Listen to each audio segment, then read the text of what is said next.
Bismillahirrahmanirrahim. Assalamualaikum warahmatullahi wabarakatuh. Waalaikumsalam warahmatullahi wabarakatuh. Bismillahi walhamdulillah, wassalatu wassalamu ala sayyidina rasulillah, sayyidina wa maulana Muhammad ibn Abdullah wa ala alihi wa sahbihi wa mawalah. Amma ba'du, subhanaka la ilma lana illa ma 'allamtana innaka antal alimul hakim. La hawla wa la quwwata illa billahil aliyyil azim. Saudara-saudara kaum muslimin rahimakumullah, satu-satunya manusia yang dalam Al-Quran sudah mendapat jaminan ampun dari seluruh dosa yang pernah dikerjakan cuma Rasulullah orangnya. Quran yang menjanjikan liyaghfira lakallahu ma taqaddama min dzambika wa ma ta'akhkhar. Wahai Muhammad, dosamu yang dahulu, dosamu yang sekarang, dosamu yang akan datang kalau memang ada, seluruhnya sudah mendapat jaminan ampun dari Allah Subhanahu wa ta'ala. Orang yang nyata-nyata sudah mendapat jaminan ampun dari segala dosa ini, ibadahnya luar biasa. Luar biasa bagaimana? Sejarah menceritakan beliau kalau sholat malam sampai bengkak kakinya karena rajin sujud. Aisyah menceritakan, satu malam selesai sholat isya saya akan tidur. Saya lihat suami saya sedang sholat, maka saya pun tidur. Tengah malam saya terbangun dari tidur, saya lihat suami saya masih sholat juga, saya tidur lagi. Menjelang sepertiga malam yang akhir saya bangun, saya lihat masih sholat juga. Saya hampiri beliau, saya tanya setelah sholatnya usai, "Bang," kata Aisyah, "ada apa yang?"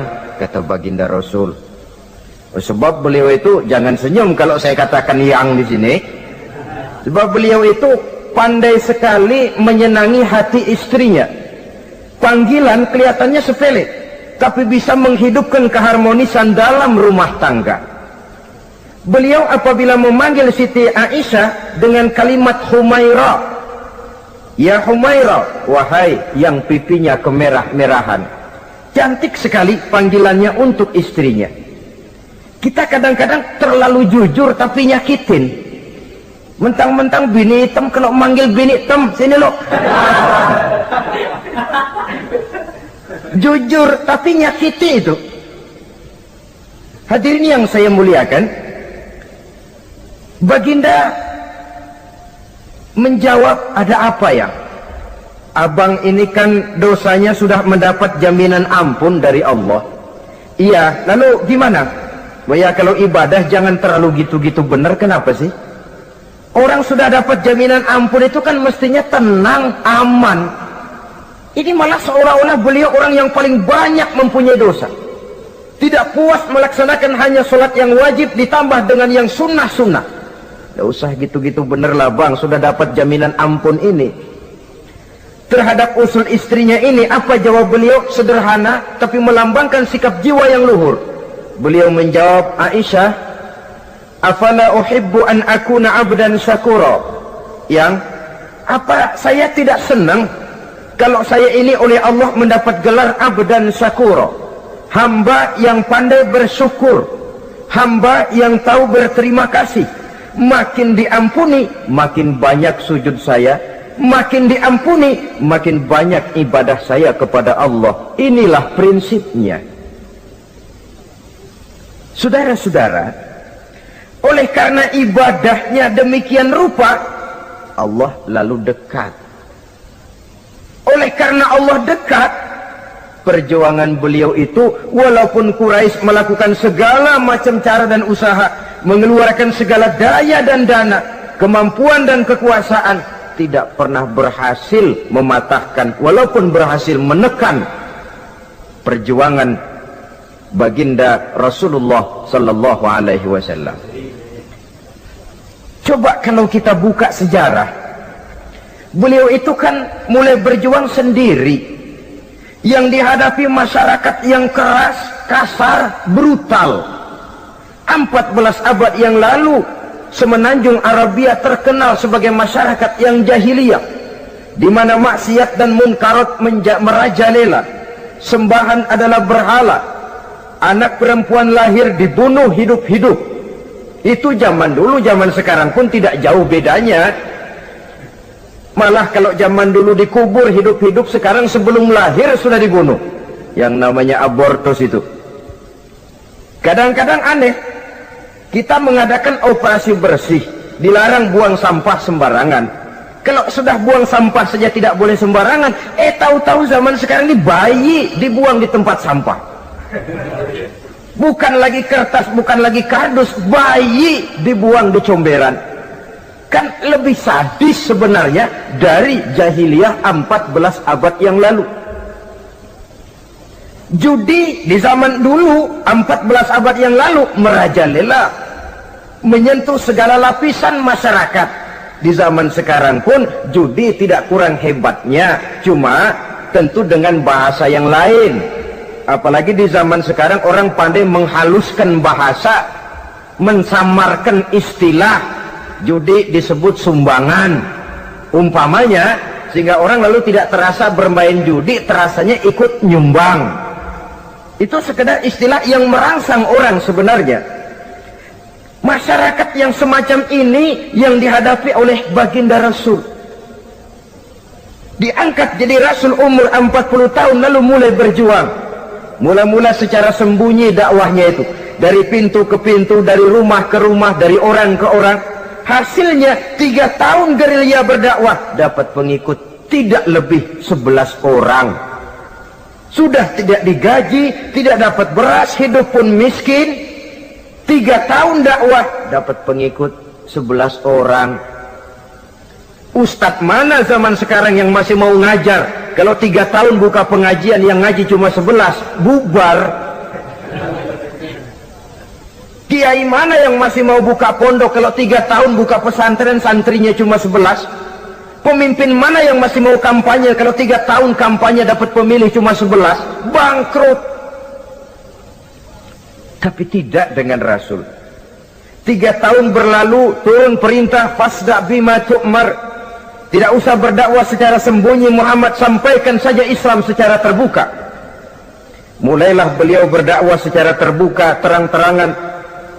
Mula-mula Quraisy dikumpulkan dekat Ka'bah. Kumpulah Abu Jahal, Abu Lahab, Abu Sufyan dan gembong-gembong Quraisy. Di sana buat pertama kali secara terbuka baginda Rasul pidato. Tuan-tuan Quraisy, apakah tuan-tuan percaya kepada saya? Percaya. Kenapa? Karena Anda Muhammad sejak kecil belum pernah bohong. Baik. Jikalau memang tuan-tuan percaya kepada saya, maka mulai hari ini saya serukan kepada tuan-tuan, ankizu anfusakum minan nar. Jaga, pelihara, lindungi dan selamatkan diri tuan dari neraka. Tinggalkan segala macam berhala, jauhi Latta, Uzza, Manat dan Hubal. Sembah Allah Tuhan yang Esa, yang lam yalid walam yulad, yang tidak beranak dan tidak diperanakan. Ini dakwah pertama yang beliau sampaikan. Selesai beliau pidato, Abu Lahab interupsi, angkat tangan. Muhammad, ada apa paman? Alihaza jama'tana? Cuma untuk dengar ocehan kayak begini kami dikumpulkan di sini. Tabban laka ya Muhammad. Kalau bahasa kasarnya mau mampus kamu Muhammad. Nabi tidak jawab, Allah yang jawab. Tabbat yada abi lahabi wa tab, ma aghna anhu maluhu wa ma kasab. Bukan Muhammad yang celaka, Abu Lahab lah yang kelak akan menemui kecelakaan. Dakwah terus berlangsung. Ketika dakwah secara terbuka sudah dimulai, hambatan dan tantangan mulai datang. Sejak dari teror mental sampai kepada teror fisik. Dan puncaknya terjadi pada saat beliau berumur 53 tahun, di mana Quraisy mengadakan rapat di satu rumah yang disebut Darul Arqam. Kumpulah di situ dedengkot-dedengkot Quraisy, Siapa lagi kalau bukan Abu Jahal, Abu Lahab? Mereka rapat pleno lengkap. Setelah rapat dibuka, kata Abu Lahab kepada Abu Jahal, Jahal, bagaimana ini Muhammad? Iya, bagaimana? Apalagi yang belum kita lakukan, kata Abu Jahal. Kita fitnah sudah, kita caci maki tiap hari, kita lontari kotoran onta, sahabat-sahabatnya kita bantai, tapi mereka tetap tegar. Iya, kata Abu Jahal. Dan sekarang ini sahabatnya sebagian berangsur-angsur sudah hijrah ke Madinah. Ini pertanda Islam akan berkembang di kota Madinah. Kalau nanti dia berhasil di Madinah lalu menyerbu ke Mekah, alamat habis kita gulung tikar. Makanya, kata Abu Jahal, makanya apa? Makanya dari dulu juga saya bilang, kempesin aja itu. Jadi kalau bahasa okemnya kan begitu toh. Bunuh saja Muhammad, bunuh. Iya, soal bunuh sih gampang, kata Abu Lahab. Tapi Muhammad kan tidak keluar dari batu. Dia punya keluarga, sanak famili dan handai tolan. Kalau keluarganya menuntut balas, bagaimana ini? Gampang. Kita kan banyak punya suku. Tiap-tiap suku kan punya juara, tukang-tukang pukul. Sewa saja, tiap suku ambil tukang pukulnya, kita kepung rumah Muhammad, bunuh sama-sama. Kalau keluarganya akan menuntut balas, dia akan berhadapan dengan seluruh suku yang ada di semenanjung Arabia ini. Bagaimana, setuju? Setuju. Nah, sudah. Kapan kita bunuh Muhammad? Kapan lagi? Tidak usah buang waktu. Besok malam. Ya, besok malam kita bunuh Muhammad. Tapi awas, semua yang ikut rapat di sini, ingat baik-baik, ini rahasia negara. Besok malam kita akan membunuh Muhammad. Siapa yang berani membocorkan rahasia negara ini, supersip, dianggap menghambat program Quraisy. Itu nanti dijatuhi hukuman berat ya. Jaga rahasia baik-baik bahwa besok malam kita akan membunuh Muhammad. Sanggup? Sanggup. Rapat selesai. Hadirin boleh bubar ke rumah masing-masing. Pulang. Namanya manusia, bocor juga rahasia ini. Begitu pulang, cerita sama istrinya, Bu, anu loh Bu, apa Pak? Saya tadi ikut rapat. Rapat apa tuh Pak? Besok malam akan ada pembunuhan. Pembunuhan. Siapa tuh yang mau dibunuh? Muhammad. Tapi jangan bilang-bilang ya, ini rahasia negara. Ini rahasia negara Bu, jangan bilang-bilang. Iya Pak, iya. Nah, besok pagi istrinya ngobrol sama tetangganya. Mbak Ayu, tahu nggak? Apa tuh? Nanti malam akan ada pembunuhan. Siapa yang mau dibunuh? Muhammad. Loh, sampean tahunya dari mana? Suami saya ikut rapat, tapi jangan bilang-bilang ya Bu ya. Ini rahasia negara. Jangan bilang-bilang. Nanti yang satu sampaikan lagi, jangan bilang-bilang. Terus jangan bilang-bilang, akhirnya berita tersebar. Sehingga pagi hari itu sebagian besar penduduk Mekah sudah tahu kalau nanti malam akan ada pembunuhan. Maka lepas zuhur, Mekah itu mulai tegang. Yang simpati, aduh kasihan Muhammad nanti malam akan dibunuh. Yang tidak senang, mampus biar dia rasain ntar malam. Saudara-saudara, begitu maghrib berbunyi sudah, udara mulai gelap, penduduk Mekah sudah kunci pintu seperti ada jam malam. Sepi, sesepi-sepinya. Tutup pintu, kunci, bukan tidur, ngintip dari dalam. Lepas jam 8 malam makin tegang. Masing-masing penduduk ngintip dari pintunya. Sudah berangkat belum orang yang mau bunuh Muhammad? Sudah berangkat belum? Kira-kira jam 9 ini tukang-tukang pukul lewat mau ngepung rumah Muhammad untuk membunuh beliau. Begitu masuk Mekah penduduk sudah kunci pintu, tapi mereka tahu kalau semua ngintip.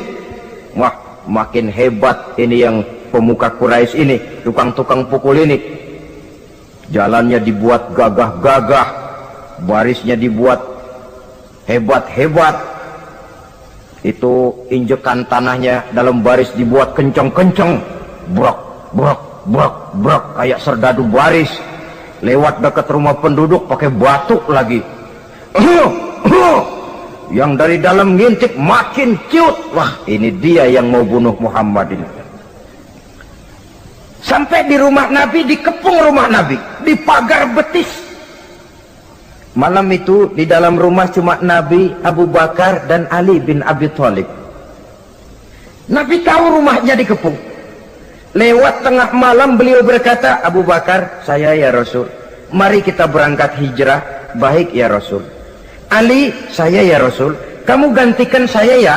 Gantikan apa ya Rasul? Gantikan tidur di tempat tidur saya. Baik ya Rasul. Masya Allah, sekali menggantikan mati. Tidur di tempat tidur Rasul pada malam rumahnya dikepung, resikonya kan mati. Menggantikan mati. Lah kalau menggantikan lurah lumayan. Menggantikan mati. Dan Ali tahu persis resikonya. Dan beliau waktu itu masih muda dan beliau tidak nawar. Baik ya Rasul, saya akan tidur di sini, berangkatlah Tuhan. Berangkat Rasul, ketika keluar dari pintu belakang rumah dikepung rapat, terjadilah keajaiban yang Allah ceritakan. Wa ja'alna min baini aydihim sadda wa min khalfihim sadda fa'aghshaynahum fahum la yubsirun. Di muka, di belakang, di kiri kanan dibuatkan dinding oleh Allah, dibutakan mereka tidak lihat kalau Muhammad keluar dari rumahnya. Siaga penuh, apel, mata melotot, Nabi lewat nggak kelihatan. Sampai Nabi kemudian menuju Gua Thur, 3 malam 2 hari di sana. Dari sana perjalanan dilanjutkan ke Madinah Al-Munawwarah. Allahu Akbar. Mengarungi gurun pasir yang gersang dan tandus, yang terbentang antara Mekah dan Madinah. Meninggalkan kampung halaman tempat di mana dilahirkan dan dibesarkan. Keluarga yang berbeda akidah terpaksa berpisah. Kok kuat? Kok bisa? Kok sanggup? Di mana rahasia kekuatannya? Beliau punya sandaran vertikal, ibadahnya kepada Allah. Dengan bahasa kita sekarang, beliau punya backingnya tidak kepalang tanggung, yang serba maha. Maka saya mengajak kepada seluruh kaum muslimin, di zaman sekarang kan orang lagi main backingan, ya. Nah, siapa yang punya backing punya jalu. Saya cuma mengajak, kalau mau cari backing jangan kepalang tanggung, carilah backing yang serba maha. Maha gagah, maha tahu, maha adil, maha bijaksana, maha segala-galanya. Dan dialah Allah subhanahu wa ta'ala. Saudara punya backing kolonel, tanggung. Nanti dia pensiun habis. Yang kolonel saja tanggung, apalagi yang kopral. Kalau mau cari backing, carilah backing yang serba maha, Allah azza wa jalla. Caranya tentu dekat kepadanya. Untuk dekat kepadanya melalui jalur yang sudah diatur olehnya, melalui Rasulullah sallallahu alaihi wasallam, yaitu salat, ibadah. Makin tinggi nilai ibadah, makin dekat kita dengannya. Makin dekat dengannya, makin banyak fasilitas yang akan diberikan untuk kita.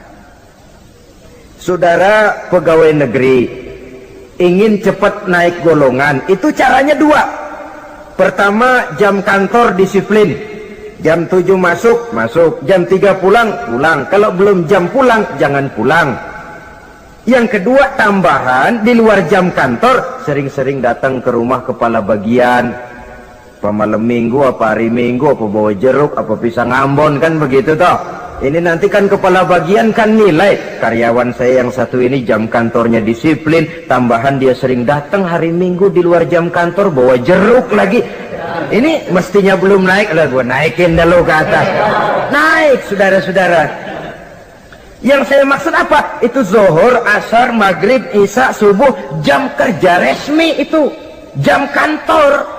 Lah, ada kunjungan di luar jam kantor, yang namanya tahajud, yang namanya hajat, yang namanya duha. Nanti kan Allah lihat, ini hambaku yang satu ini jam kantornya betul, zuhur, asar, maghrib, isya, subuhnya tepat. Tambahan di luar jam kantor, dia sering menghadap kepadaku. Nah, hambaku ini aku angkat kau maqamam mahmudah, ke satu tempat yang terpuji. Kalau Allah yang ngangkat, satu negara orang mau rendahkan kita, kita akan tetap tinggi. Kalau Allah mau rendahkan, satu negara mau angkat kita, kalau memang dasar mesti nyungsap ke bawah. Inilah perlunya sandaran vertikal. Inilah perlunya kita mempunyai backing hanya kepada Allah. Pada waktunya orang akan sampai ke titik jenuh. Dalam kesunyian orang sering mempertanyakan eksistensi diri, mulai mempertanyakan hakikat keberadaannya di tengah kesibukan bisnisnya, di tengah kesibukan kerja dari rapat ke rapat, dari kantor ke kantor, dari tender ke tender. Orang akan sampai kepada titik jenuh. Dikala itu dia memerlukan ketenangan, dikala itu dia memerlukan kedamaian, dikala itu dia mencari eksistensi diri. Sebenarnya hidup ini mau apa sih? Cuma sekedar menjalani hal-hal yang rutin saja, pergi pagi pulang sore, peras keringat banting tulang, atau ada tujuan yang lebih luhur daripada sekedar ini?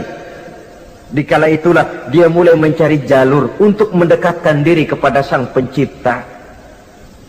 Dan tidak bisa ingin dekat dengan Allah, saudara, pakai aturan sendiri. Ingin dekat dengan gubernur harus ikut aturan yang ditetapkan oleh protokolnya gubernur. Ingin dekat dengan presiden, ya ikut jalur yang sudah disusun oleh protokolnya presiden. Ingin dekat dengan Allah, ya ikut jalur yang sudah diatur oleh Allah melalui Rasulnya. Apa itu? Ya diantaranya sholat, puasa, dan ketentuan-ketentuan ibadah yang lain. Tidak bisa dengan prinsip, yang penting kan hati baik, berjiwa bersih, akhlak luhur, gak usah sholat kalau hati baik sudah dekat dengan Allah. Oh, alangkah enaknya kalau begitu. Kalau dengan itu bisa dekat dengan Allah, rasanya Nabi Muhammad yang paling dulu berhenti sembahyang. Kenapa? Beliau orang yang hatinya paling baik. Beliau orang yang budinya paling luhur. Kalau budi luhur dan hati baik sudah menjamin untuk dekat dengan Allah, Nabi dulu berhenti sholat. Nyatanya tidak. Beliau orang yang berbudi luhur, berakhlak baik, entoh ibadahnya demikian rupa. Dan beliau adalah standar untuk kita jadikan contoh dalam mengamalkan ajaran-ajaran agama di kehidupan kita ini. Saudara, itu tadi sepertiga waktu beliau untuk ibadah, untuk Allah. Sepertiga yang kedua dari waktu beliau adalah untuk tugas. Dalam hal ini, sebagai seorang Rasul, menyampaikan risalah Islam berhadapan dengan umat. Yang jadi soal ialah, apa modal utama beliau di dalam melaksanakan tugas? Dan ini nanti sebagai cerminan buat kita. Modal utamanya pertama adalah keteladanan, dan yang kedua adalah akhlak. Sekarang ini kita hampir nyaris mengalami berbagai macam krisis. Yang paling santer kita dengar adalah krisis wibawa. Ada pak guru dicegat muridnya di jalanan, dipukulin karena nggak naik kelas katanya. Nampaknya guru nggak lagi berwibawa.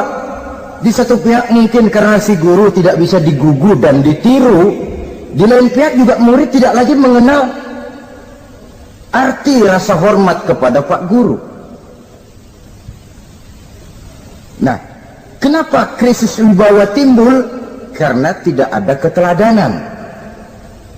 Adapun Rasul, wibawa beliau timbul di tengah umat karena keteladanan ini. Apapun yang beliau ajarkan kepada umat, beliau adalah pelaksana pertama. Dengan kata lain, satunya kata dan perbuatan. Ini yang sangat diperlukan di zaman kita sekarang.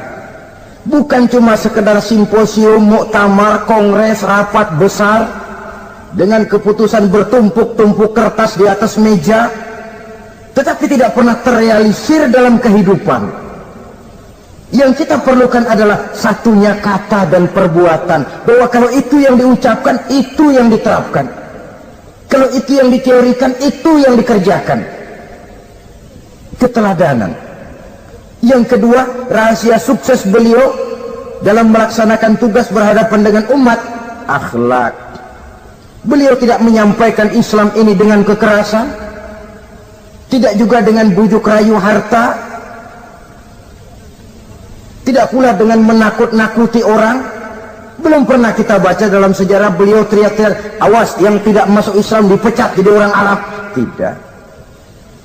Atau dengan bujuk rayu, ayo siapa masuk Islam super mie 2 bungkus? Tidak. Sebab kebenaran tidak bisa dipupuk dengan materi. Kebenaran adalah soal keyakinan, dan keyakinan adalah soal batin. Orang yang beragama karena tertarik kepada super mie, orang yang beragama karena tertarik kepada pakaian, kepada obat-obatan, nilai imannya dipupuk dengan materi. Dan usaha seperti itu sama saja dengan menegakkan benang basah. Dia percaya kepada sesuatu yang dia tidak mengerti. Dia yakin kepada sesuatu yang dia tidak tahu apa bentuk yang dia yakini itu. Alangkah malang dan kasihannya orang yang beragama seperti ini. Tidak demikian dengan Rasul. Islam ini adalah satu keyakinan. Keyakinan terhadap kebenaran hanya bisa ditegakkan dalam nurani manusia yang paling mendasar. Karena itu dia tidak bisa dipaksakan. Dan itu pula sebabnya Quran punya prinsip la ikraha fid din. Tidak ada paksaan dalam beragama. Mau Islam silahkan, tidak mau Islam silahkan. Allah tidak memaksa. Tapi ayat ini jangan disalah pakai. Tidak pernah sholat, ditanya orang, kamu kan Islam kok enggak sholat? La ikraha fid din dong. Salah pakai. Yang tidak ada paksaan dalam beragama itu untuk orang di luar Islam. Kepada tuan-tuan di luar Islam, la ikraha fid din, tidak ada paksaan masuk Islam. Tapi kalau sudah masuk ke dalam Islam, maka berlaku peraturan Islam. Contohnya begini saja, tidak ada paksaan masuk ke rumah saya. Itu mau masuk silahkan, tidak mau masuk tidak ada urusan. Tapi sekali saudara masuk ke rumah saya, saudara harus ikut tata tertib yang ada di dalam rumah saya. Kira-kira beragama itu begitu. Tidak ada paksaan masuk Islam. Tapi sekali saudara masuk Islam, maka berlaku peraturan Islam untuk kehidupan saudara. Jadi la ikraha fid din ini buat orang di luar garis. Allah tidak maksa-maksa orang mau masuk Islam mau tidak, silahkan saja. Tapi ketika orang mendapat hidayah masuk ke dalam Islam, peraturan Islam berlaku dalam kehidupannya. Saudara hadirin kaum muslimin rahimakumullah, akhlak, mari kita lihat lebih jauh bagaimana sih akhlak beliau yang mulia itu. Allahu Akbar. Kalau orang berakhlak kepada teman itu sih biasa, tapi berakhlak kepada musuh ini yang luar biasa. Ini yang agaknya Allah saja memuji beliau, wa innaka la'ala khuluqin azim. Engkau Muhammad benar-benar berada di atas budi pekerti yang luhur dan terpuji. Kalau saya baik kepada orang yang memang baik kepada saya, logis toh, wajar, memang harusnya. Tapi berbuat baik kepada orang yang jahat terhadap saya, ini yang tidak setiap orang bisa. Nah, sebab itu saya tidak ingin menceritakan akhlak beliau kepada sahabat, namanya juga kepada sahabat. Saya akan kutip beberapa riwayat yang menceritakan bagaimana akhlak beliau kepada orang yang nyata-nyata memusuhinya. Berbagai riwayat menceritakan bagaimana beliau ketika di Taif dilontari orang dengan batu, yang melontari beliau malah mendapat doa, Allahumma hdi qaumi fa innahum la ya'lamun. Ya Allah, berikan hidayah, berikan petunjuk kepada mereka yang melontari saya dengan batu, karena mereka tidak tahu. Kalau saja mereka tahu, mereka tidak akan melontari saya dengan batu. Ya Allah, berikan hidayah kepada mereka. Padahal ketika itu malaikat Jibril menawarkan jasa, Muhammad, kalau kamu mau orang yang melontari kau dengan batu itu hancur, saat ini juga saya angkat Jabal Uhud, saya timpakan mereka biar mati semua. Mau Muhammad? Jangan Jibril, mereka tidak tahu. Kalau saja mereka tahu, mereka tidak akan melontari saya dengan batu. Lebih baik doakan mereka supaya mendapat hidayah dari Allah. Dalam kondisi kepepet, dilontari dengan batu, malaikat Jibril datang menawarkan jasa. Beliau lebih memilih mendoakan orang yang berbuat jahat itu. Ya Allah, bukan main. Umumnya kita kan kalau lagi kepepet ada yang nolongin, girang bener. Andai kata kita yang jadi nabi disambitin orang, datang malaikat Jibril nawarin, bagaimana sikap? Habisin aja dah.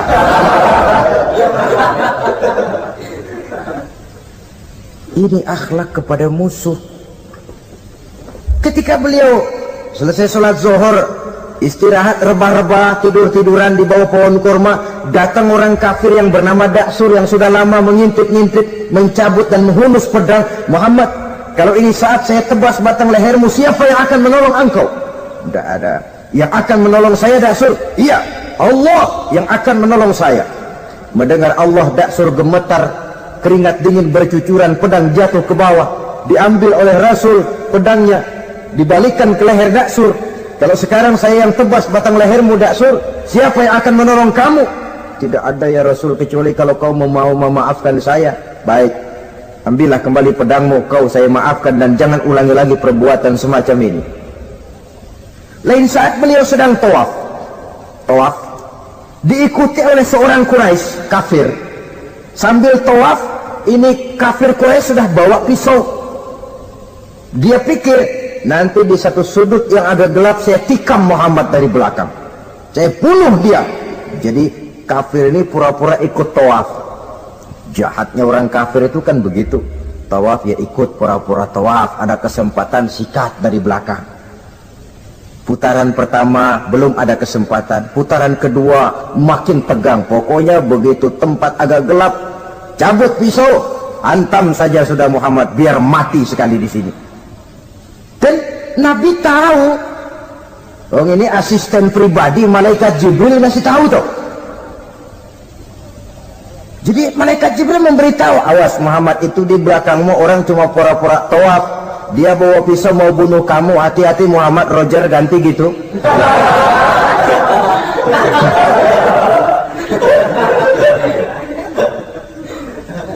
Tahu persis beliau. Sampai di satu sudut yang gelap, si kafir ini mencabut pisau.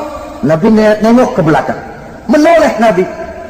Begitu menoleh, Quraisy ini kan ketangkep basah, bahasa Arabnya yumsak mablul katanya, ketangkep basah, grogi, salah tingkah, garuk nggak gatel, kasihan melihatnya sudah. Ya namanya orang ketangkep basah itu, mau alasan apa? Nggak beralasan ya, harus merasa harus membela diri, gemetar nggak karu-karuan. Kata Nabi senyum. Mau apa, Mas? Anu Rasul, ini anu apa? Anu. Sudah, saya kan tahu kamu mau bunuh saya toh. Sudah, saya sudah tahu kok. Oh, kamu jangan pura-pura. Kamu kan mau bunuh saya kan? Terus terang saja. Iya Rasul, iya. Sekarang gimana? Enggak berani Rasul. Minta maaf saja. Ya kalau sudah kamu minta maaf begitu, sudah kamu pulang sana, jangan diulangi lagi ya. Begitu mudah beliau memaafkan orang yang nyata-nyata mau menghabisi nyawanya, sepanjang itu belum terwujud, sepanjang itu belum terbentuk dalam artian real. Sangat mudah beliau memaafkan orang. Saudara hadirin kaum muslimin rahimakumullah, pemaaf, lapang dada, toleransi, menghargai pendapat para sahabatnya, ini sederetan dari akhlak yang terpuji. Sehingga karena keluhuran akhlak inilah yang menyebabkan orang tertarik masuk ke dalam Islam.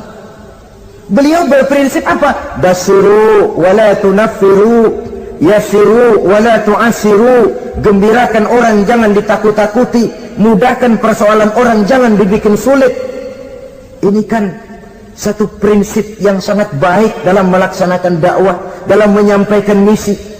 Apapun tugas kita di masyarakat, sebagai pegawai pemerintahan, pejabat negara, pedagang, pengusaha, seniman, ustadz, mubaligh, kiai, ulama, dalam berbagai profesi, modal utama untuk sukses adalah akhlak. Sebab hati kita yang tahu cuma Allah.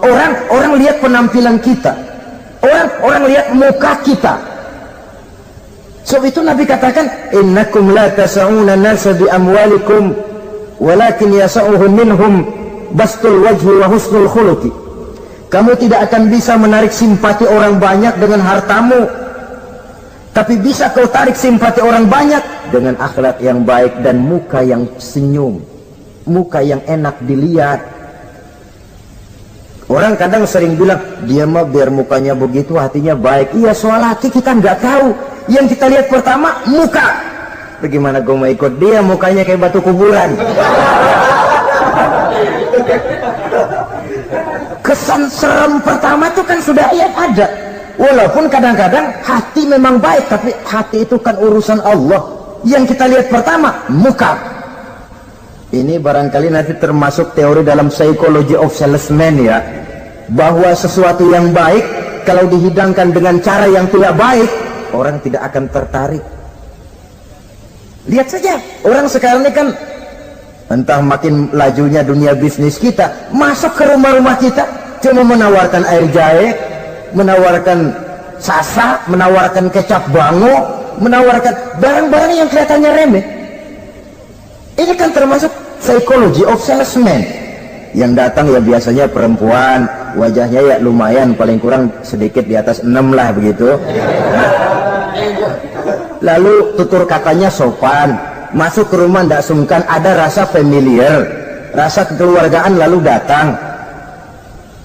Taktik untuk menawarkan barang yang jadi merek dagangannya. Nah, Islam ini agama yang baik. Kalau disampaikan dengan cara yang tidak baik, sadis, memponis, orang akan lari dan jauh. Menyinggung, bukan menyentuh.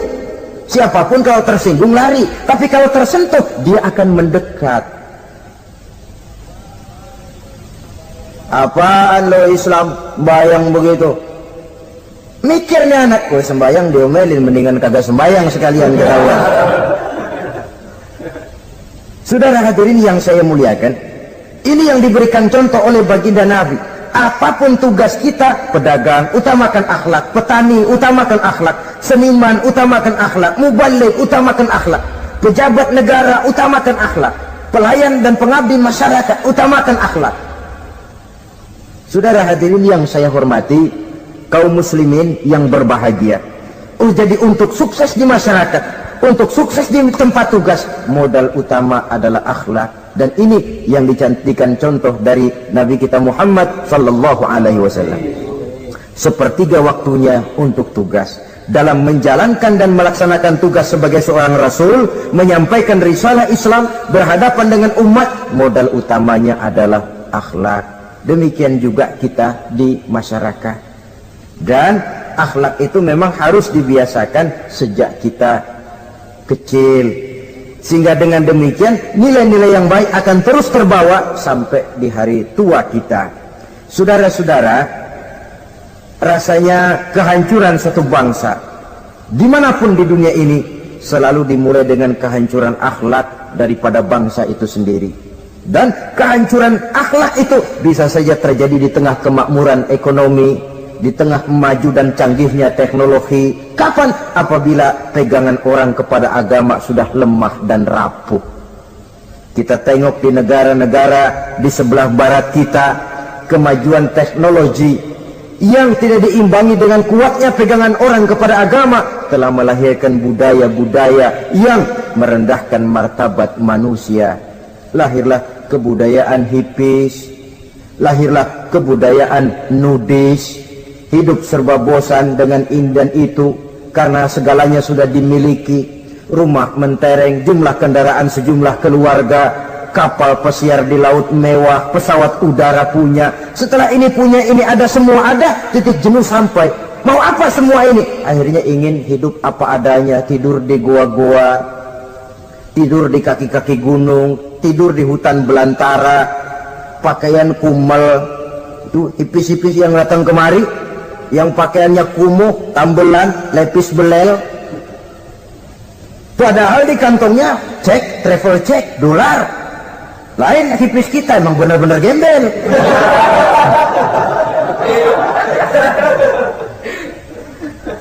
Merasa jenuh, merasa bosan. Bahkan sebuah berita dari Jerman, orang terlalu kaya, pulau dibeli. Di pulau itu dia bikin satu klub yang bernama klub nudis. Setiap anggotanya boleh masuk ke pulau itu dengan catatan tidak boleh pakai pakaian selembar pun, alias bugil, telanjang bulat. Sudah telanjang bulat itu. Dan di sana berlakulah apa yang disebut serba boleh. Jadi kalau di sana ke sana saudara bawa istri masuk anggota, ya silahkan saja. Istilah tukar pakai, simpan pinjam, bisa-bisa saja, asal suka sama suka. Asal perbuatan yang dianggap tidak merugikan orang lain, suka sama suka, sudah tidak bisa dituntut oleh norma yang berlaku. Ya. Itulah sebabnya kita sering prihatin bahwa kemajuan sering membawa pergeseran nilai. Apabila kita tidak bisa menghindarkan diri dari proses pergeseran nilai, setidaknya kan kita bisa menjaga diri jangan sampai hanyut oleh nilai-nilai yang negatif. Akhlak, baik sebagai muslim, baik sebagai bangsa Indonesia yang berkepribadian luhur, itu merupakan cerminan kita. Saya prihatin, belum lama diselenggarakan kontes bibir terindah. Kontes bibir terindah itu kira-kira apa manfaatnya? Apa yang jadi ukuran? Dan bukankah bibir karunia Tuhan? Ya kalau yang bibirnya mungil bisa ikut kontes lah, kalau yang jebleh gitu.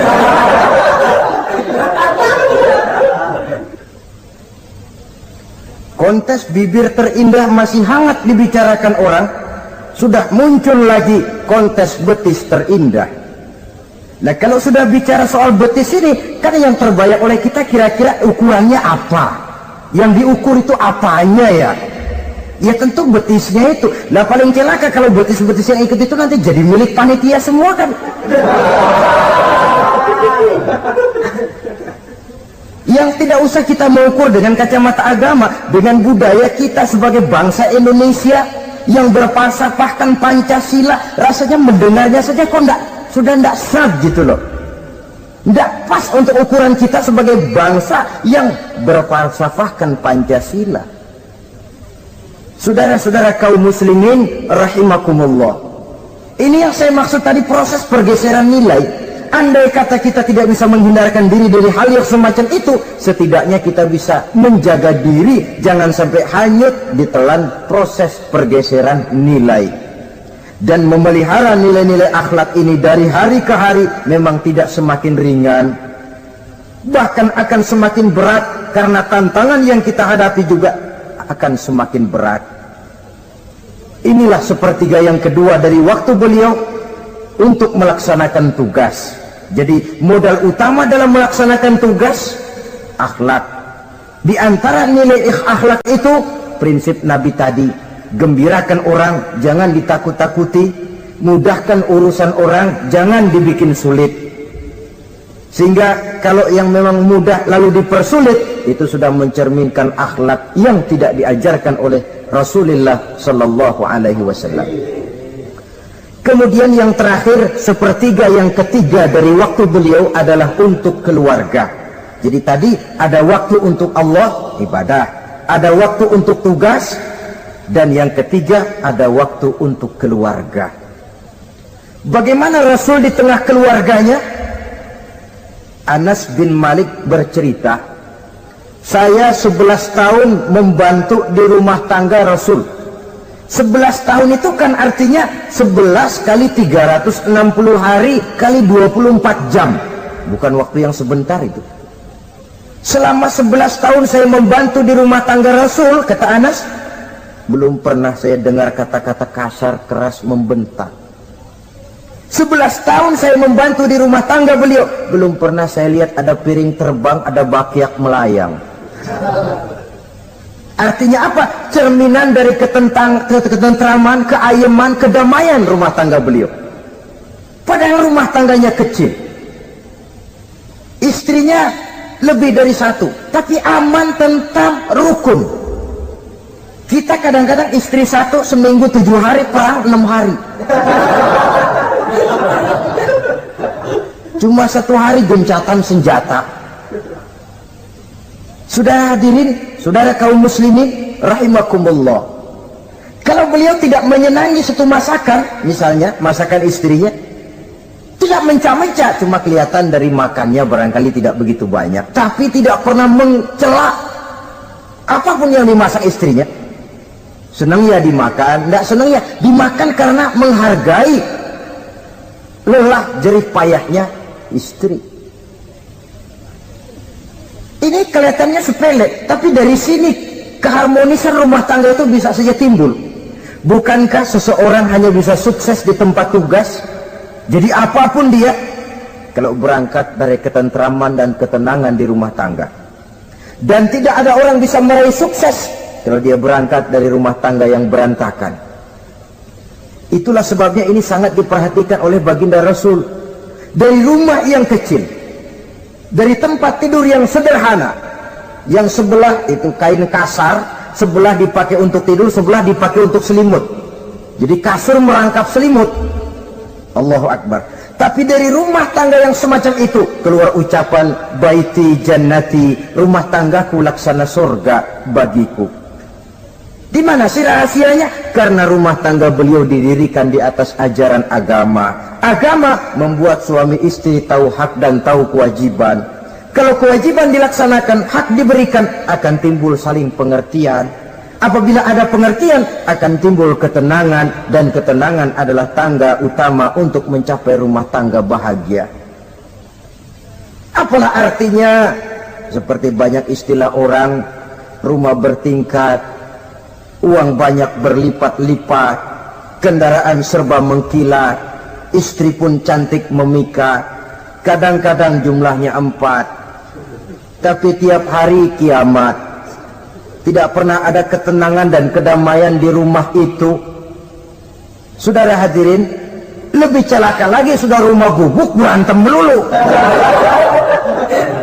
Sudah kiamat itu, sudah kiamat. Jadi dengan adanya pelaksanaan kewajiban, pemberian hak, timbul pengertian. Pengertian membawa ketenangan. Suami keluar rumah, istri tenang di rumah. Suami meninggalkan istri pun hatinya tenang dan tentram, tidak was-was, tidak berpikiran nanti kalau saya lembur ini istri ngompreng, tidak. Si istri pun lega melepas suami karena ada keterbukaan.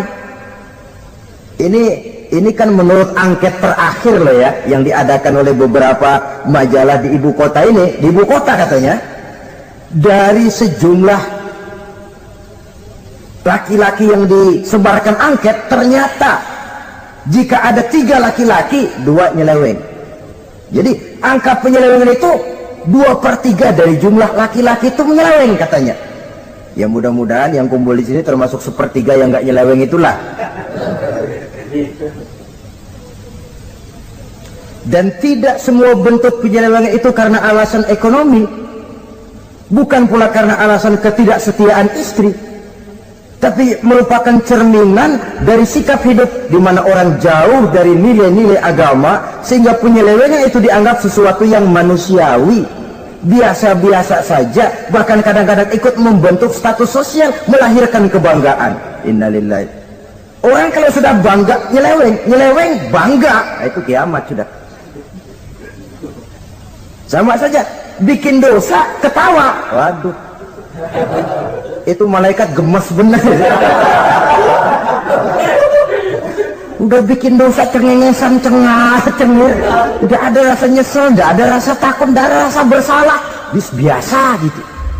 Saudara hadirin yang saya muliakan, ini kan cerminan dari rapuhnya pegangan orang kepada agama. Jadi untuk membina rumah tangga yang bahagia ini, 1/3 dari waktu untuk di tengah keluarga, menghidupkan nilai-nilai agama di rumah tangga kita. Oleh karenanya, pada bagian akhir dari pertemuan yang singkat ini, saudara-saudara, saya mengajak, marilah pandai-pandai membagi dan mengatur waktu. Ada waktu untuk Allah, ada waktu untuk tugas, ada waktu untuk keluarga. Syukur kalau ada keseimbangan. Tapi kalau tidak, istilah usul fikih itu tatimul aham minal muhim, mendahulukan yang terpenting dari yang penting. Kalau ada 3 persoalan semuanya penting, tentu di antara 3 ini kan ada yang lebih penting, yang itulah yang dikerjakan lebih dulu. Dan ini tidak berarti bahwa penjatahan waktunya harus sama. Untuk ibadah dalam sehari semalam sekian jam, untuk tugas sekian jam, untuk keluarga sekian jam. Tidak bisa kita targetkan begitu. Dan yang dimaksud di sini pun adanya pengaturan. Pengaturan tidak berarti bahwa harus sama waktunya, tidak. Kita melihat kepentingannya. Saudara hadirin, sama saja di zaman sekarang, kalau dengan pembangunan kita ingin menciptakan pemerataan di kalangan rakyat, itu tidak berarti bahwa rakyat Indonesia ini standar ekonomi harus sama semua seperti yang dicita-citakan komunis. Tidak bisa. Menciptakan pemerataan artinya kalau yang kaya bisa semakin kaya, kenapa yang miskin tidak bisa naik jadi sedikit kaya? Dan artinya menciptakan kesempatan kepada setiap penduduk Indonesia untuk merubah tahap dan taraf kehidupannya. Demikian juga adanya pengaturan waktu. Bukan berarti untuk Allah sekian jam, keluarga sekian jam, tugas sekian jam. Sebab jam-jam ini sulit kita jatahkan. Kadang-kadang tugas, kadang-kadang keluarga, kadang-kadang ibadah kita sedang gandrung. Yang penting ada keseimbangan dalam cara kita mengatur waktu itu.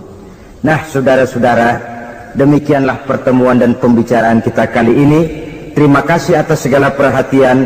Mohon maaf atas segala kekurangan. Usikum wa nafsi bitaqwallah. Wassalamualaikum warahmatullahi wabarakatuh.